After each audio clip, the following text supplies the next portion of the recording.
A 35 quilômetros do litoral de São Paulo existe uma ilha. Ela aparece no horizonte como qualquer outra, verde, densa, cercada pelo Atlântico. Mas nenhum barco de turista se aproxima dela, nenhuma pousada, nenhuma trilha, nenhum cartão postal. Porque quem desembarca lá sem autorização não costuma voltar para contar história. O governo brasileiro a mantém fechada ao público. A Marinha, a Patrulha e a Ciência a estuda como se fosse outro planeta. Seu nome oficial é Ilha da Queimada Grande, mas o mundo inteiro a conhece pelo apelido de a Ilha das Cobras. Para quem não nos conhece, o meu nome é Thiago. Meu nome é Gustavo. E se você curtiu esse tema desse vídeo e ficou curioso para saber mais sobre essa ilha, já deixa seu like, compartilha um vídeo com seu amigo e a gente te espera no final do vídeo.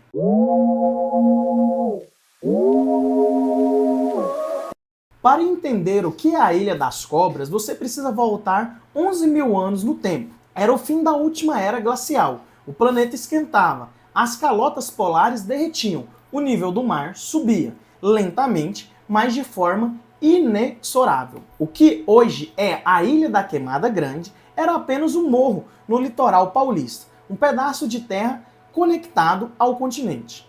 E naquele morro viviam jararacas, as mesmas jararacas que você encontra no interior do Brasil, perigosas, mas não extraordinárias. Então o mar subiu, subiu e subiu, até que o morro virou uma ilha. As cobras que estavam lá ficaram sem como sair, sem predadores terrestres para caçá-las, sem humanos para controlá-las, ilhadas com o tempo, a evolução e a fome. O que aconteceu nos milênios seguintes é um dos experimentos evolutivos mais fascinantes e mais perturbadores que a natureza já realizou. Sem outras fontes de alimento disponíveis no solo, as cobras precisaram aprender a caçar no único lugar onde havia comida abundante, as árvores. Aves migratórias pousavam na ilha para descansar durante longas rotas, e as jararacas descobriram isso. Mas havia um problema. Quando uma cobra pica um pássaro no chão, ela pode esperar a presa morrer, mas numa árvore. A ave picada simplesmente voa e cai no mar. A cobra perde a refeição e morre de fome. Então a evolução fez o que sempre faz. Resolve o problema de forma mais brutal possível. O veneno ficou mais potente, muito mais potente, 5 vezes mais letal do que das primas do continente, rápido o suficiente para paralisar um pássaro antes que ele consiga levantar voo. Deixe nós te apresentarmos a protagonista dessa história, a Boturops insularis, ou jararaca ilhoa, conhecida internacionalmente como Golden Lancehead, a lança dourada. Ela não existe em lugar nenhum do planeta além dessa ilha. É endêmica, única, irrepetível, tem entre 70 centímetros e 1 metro de comprimento, menor que as primas do continente, mas o que falta em tamanho sobra em veneno. O veneno da jararaca dourada é hemotóxico e citotóxico ao mesmo tempo. Ele destrói o tecido ao redor da picada, provoca falência renal, altera a coagulação do sangue e age tão rápido que pesquisadores do Instituto Butantan descrevem a ação como fulminante. A taxa de letalidade sem tratamento está estimada em até 93%.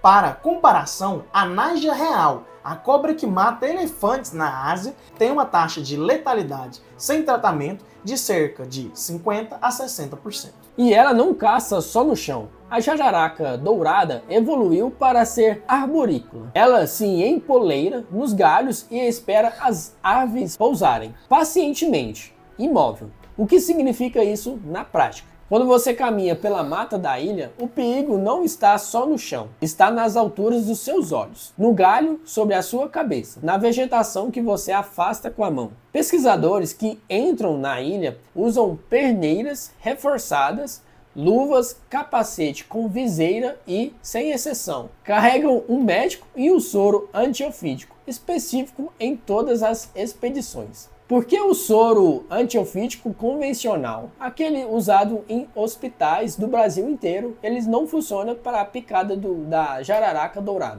O veneno dela é diferente e o antídoto precisa ser diferente também. Agora vem a parte que a maioria das pessoas acha que é exagero. A Ilha da Queimada Grande tem aproximadamente 43 hectares, Para ter uma ideia, é menor do que muitos bairros de cidades médias brasileiras. Nessa área, pesquisadores estimam que vivam entre 2.000 e 4.000 serpentes. A maioria são jararacas douradas. Isso significa, em média, uma cobra a cada 10 metros quadrados. Em algumas áreas mais densas da ilha, uma a cada metro quadrado. Para você que está assistindo isso em casa, olhe o espaço ao seu redor. O tapete no chão, o sofá. Agora imagine uma jararaca dourada em cada pedaço deste espaço. Isso é a Ilha das Cobras, a segunda maior concentração de serpentes venenosas por metro quadrado do planeta. Só perde para a ilha de Shedao, na China, que tem 20.000 cobras, mas numa área muito maior. Toda ilha proibida tem suas lendas. A Queimada Grande tem a mais sombria de todas.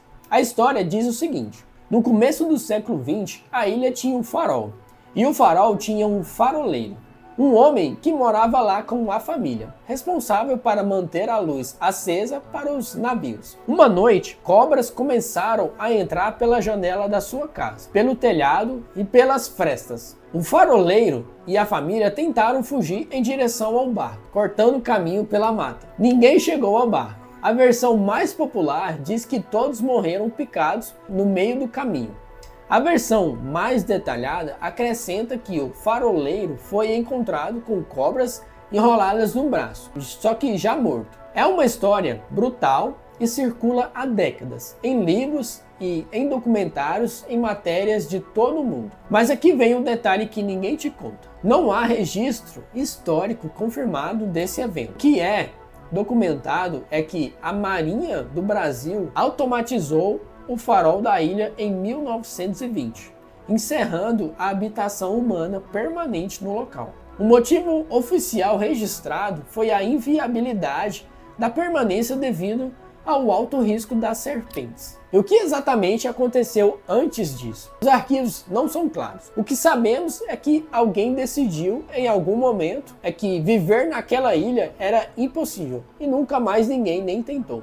Agora nós vamos te contar a parte que transforma tudo o que você acabou de ouvir. Esse veneno que destrói tecido, que mata em minutos, que não tem antídoto convencional, ele pode ser o ingrediente de algum dos medicamentos mais importantes da medicina moderna. Você já tomou ou conhece alguém que toma remédio para pressão alta? O captopril, um dos antihipertensivos mais prescritos do mundo, foi desenvolvido a partir do veneno da jararaca comum brasileira. O princípio é simples. O veneno da cobra age sobre o sistema circulatório. Estudar como ele faz isso revelou mecanismos que a farmacologia usa para controlar a pressão arterial. A jararaca dourada vai mais além. O Instituto Butantan, referência mundial em pesquisa com venenos, estuda a peçonha da Boturops insularis há décadas. E os resultados preliminares são extraordinários. Estudos in vitro, em laboratório, mostram que componentes do veneno da jararaca dourada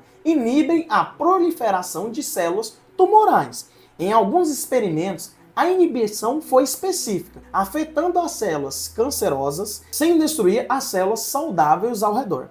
Isso ainda está longe de virar medicamento, mas é exatamente o tipo de descoberta que muda o ramo da pesquisa inteira. E ela só é possível porque a ilha existe, porque as cobras existem, porque o ecossistema foi preservado. A jararaca dourada, ela está na lista vermelha da União Internacional para a Conservação da Natureza, como criticamente ameaçada de extinção. O motivo mais urgente não é a falta de alimento, não é o clima, é o ser humano. Uma jararaca dourada viva pode valer entre 10 a 30 mil dólares no mercado negro internacional. Colecionadores ilegais, laboratórios clandestinos, traficantes de animais silvestres e antes da proibição oficial de acesso em 1985, havia incursões regulares de caçadores na ilha. O impacto foi significativo e ainda não completamente revertido.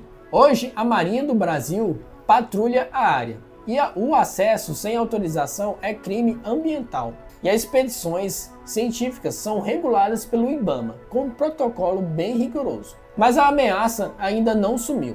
Estudos recentes também identificaram algo preocupante dentro da própria população da ilha: o número elevado de indivíduos intersex, fêmeas com características reprodutivas masculinas vestigiais, sugerindo possível declínio na fertilidade. A causa ainda está sendo investigada, mas para uma espécie que existe apenas em um lugar do mundo, qualquer queda na reprodução é uma crise. Pouquíssimas pessoas já pisaram na Ilha da Queimada Grande com autorização. Os pesquisadores do Instituto Butantan são os principais. Entram em grupos pequenos com equipamento completo: perneiras reforçadas, luvas de couro, viseiras, ganchos herpetológicos e um médico, sempre um médico. O protocolo é claro: não dar um passo sem verificar o chão, não afastar vegetação com a mão desprotegida, não olhar para cima sem capacete. Relatos de pesquisadores descrevem a sensação de entrar na ilha como algo difícil de explicar. A mata é densa, o silêncio é diferente do silêncio normal, porque você sabe que não está sozinho. Em alguns trechos, as cobras são visíveis por todo lado, enroladas nos galhos, camuflada entre as folhas, quietas, esperando. A marinha também entra periodicamente para manutenção do farol automático, sempre com escolta de especialistas em serpentes. Nenhum incidente grave foi registrado nas expedições autorizadas recentes. O protocolo funciona, mas o protocolo também deixa claro uma coisa: qualquer descuido, por menor que seja, naquele lugar pode ser o último. A Ilha da Queimada Grande não é simplesmente um lugar perigoso, é um arquivo vivo da evolução, um laboratório que a natureza construiu ao longo de 11 mil anos. Um repositório de compostos químicos que podem um dia ajudar a tratar cânceres, doenças cardiovasculares, condições que hoje ainda matam milhões de pessoas.